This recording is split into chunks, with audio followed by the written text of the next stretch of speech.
today we have Clive. So this week was about like carrying on with the Encounter series, and this was about how the devil tempted Jesus. So as you know, with what Pastor T was saying, how like the devil will like try to tempt you, especially after you've given your life to Christ. So it's a bit of a personal question, but what type of temptations did you like experience after you'd given your life to God? So it's a fairly simple one. It's like I used to be, we still am, but a different way. So I used to like to party a lot.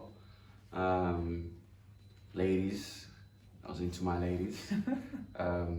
So like the moment I decided to commit my life to Christ, it's like, my phone started ringing again. Yeah. Like, so there was a time where, people were not bothered. I was working a lot and people were really bothered with what I was doing.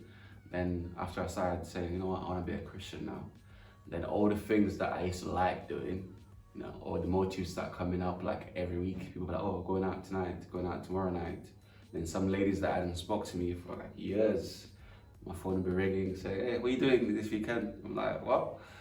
You haven't called me for ages, but things like that. So for me, that's probably one of the few things that started happening a lot more. But then, it's now knowing that, understanding. So that's why when I spoke to my pastor at first, it was like, oh, it's just a phase. After a while, it would go away because it's a way of trying to bring you back and stop you from making a decision in the first place. So Yeah, that's really true, because like things that you never had to deal with before, things that like were easy to deal with before become harder as soon as like you give your life to Christ, and all these new problems coming at you, like loss of job or like people texting you again or this and that. And with that, how would you tell someone who's new to Christ how to deal with that? I think it's more like having a support system around you. So I suggest, like, if you're going through a transition phase from non-Christian to Christian, you probably need to have a source of contact or a person that you rely on a regular basis to be able to kind of guide you and give you insight.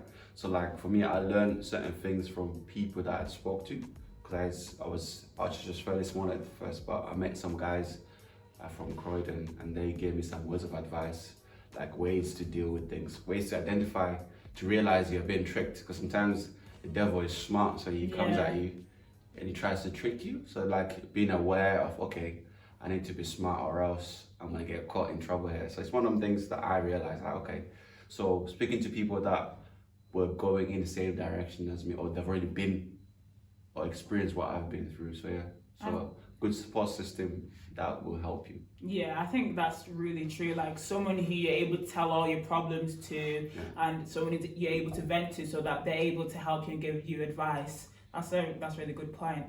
So that will be all for today. Thank you for listening.